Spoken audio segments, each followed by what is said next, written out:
सरकारी जमीनों पर कब्जा और गैर कानूनी तरीके से प्लाटों का आवंटन। ये जेडीए में और हाउसिंग कॉरपोरेशन में पहले भी कई बार ऐसे मामले आ चुके हैं, लेकिन ये एक अनोखा मामला है। और अनोखा इसलिए क्योंकि जेडीए के उस समय के पूर्व वाइस चेयरमैन विनोद शर्मा, उन्होंने एक प्लाट अपनी पत्नी के नाम पर गैर कानूनी तरीके से अलॉट किया और उसके साथ लगती 4300 फीट वर्ग का एरिया कब्जा भी कर लिया। इस पूरे मामले पर शिकायतें आई।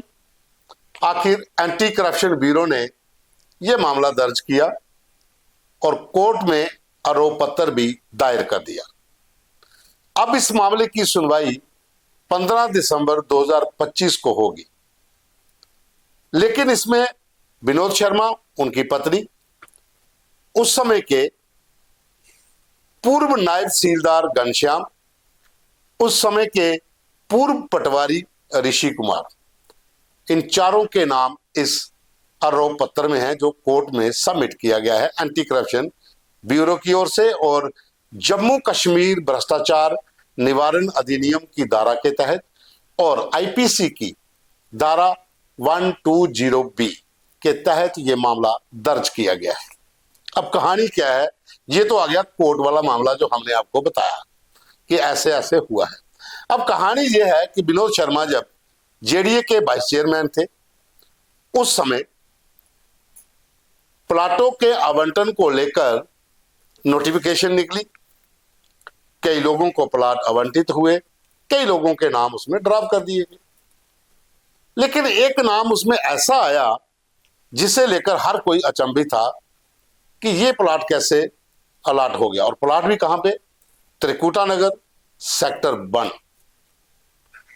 एक प्लाट उनकी पत्नी के नाम पे अलॉट हो जाता है और उसके साथ ही 4300 वर्ग फीट की जगह पर राजस्व विभाग के कुछ लोगों के साथ मिली भगत के चलते अवैध कब्जा भी कर लिया जाता है। त्रिकुटा नगर का सेक्टर 1A प्लाट नंबर 42, यह आवंटन होने के साथ इसके साथ लगती जमीन पर अवैध कब्जा हो जाता है। कुछ लोग शिकायत करते हैं लेकिन सुनवाई नहीं होती। प्रेशर, दबाव, पॉलिटिकली भी और ब्यूरोक्रेसी का भी। आखिर मामला एसीबी के पास पहुंचता है।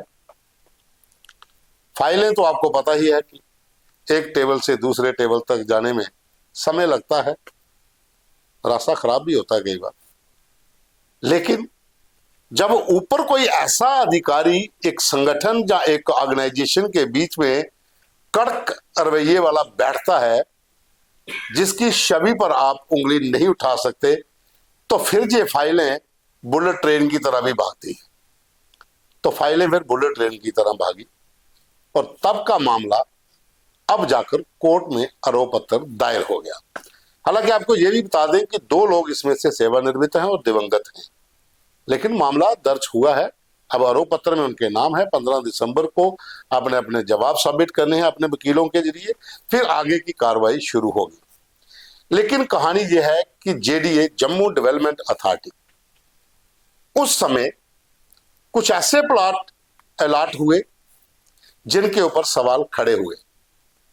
कुछ ऐसे प्लॉट उन लोगों को दे दिए गए जिनका जेडीए की ऑक्शन में, नोटिफिकेशन में कोई लेना देना नहीं था। वो मामले पहले भी न्यूज़पेपर में, टीवी चैनल्स में उजागर हुए। कुछ लोगों के प्लॉट रद्द हुए, लेकिन कुछ लोगों ने अपने रसूख के चलते उनको संभाले रखा, बचाए रखा। इसी बीच में एक मामला ये वाला जो है, क्योंकि ये जो बीसी थे उनकी पत्नी का मामला था और साथ में एक इंपॉर्टेंट एरिया पाश कॉलोनी त्रिकुटा नगर, वहां से लगभग 1 कनाल से थोड़ी सी कम जमीन जो थी अवैध कब्जे की एक प्लाट के साथ, वो वाला सुर्खियों में आ गया।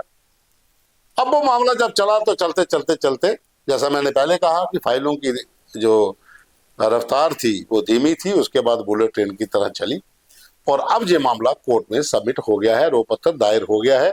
अब इसके ऊपर कार्रवाई होगी और जो लोग इसमें शामिल हैं, हालांकि 2 लोग जैसा मैंने पहले कहा सेवानिवृत्त और दिवंगत हैं, लेकिन उनके नाम इसमें बीच में हैं, लेकिन बाकी लोगों को तो जवाब देना है कोर्ट के भीतर कि आखिर किस तरीके से ये आवंटन हुआ और उस जमीन के ऊपर कैसे कब्जा हुआ। अब इसी बीच में जेडीए की जो पूरी थ्योरी है, आप सब जानते होंगे कि एक बार मामला सामने भी आया था कि कुछ पेपर गायब हुए हैं। बहुत से ऐसी कॉलोनीज थी वहां से, हालांकि ये हाउसिंग कॉर्पोरेशन में भी हो चुका है, पेपर गायब हो गए थे। फिर एक लंबी प्रक्रिया के बाद कुछ लोगों के घरों पे रेड पड़ी, उनके घरों से लट्ठे भी बरामद हुए, उनके घरों से वो ऐसी चीजें बरामद हुई जो बंदा सोच भी नहीं सकता कि ये काम जो है ये राजस्व विभाग का है, लेकिन ये सामान जो है ये लैंड ग्रैबरों के घर से मिल रहा है।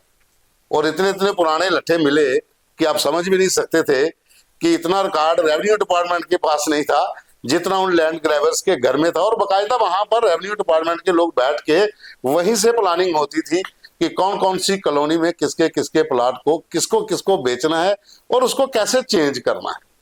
ये अक्सर होता था जेडीए में भी और हाउसिंग कॉर्पोरेशन में भी, या दूसरी जितनी भी लैंड्स हैं जहाँ कोई सरकारी जमीन होगी जिसके ऊपर कब्जा हुआ है, एक एक प्लाट 2-2 3-3 लोगों को बेचा गया था।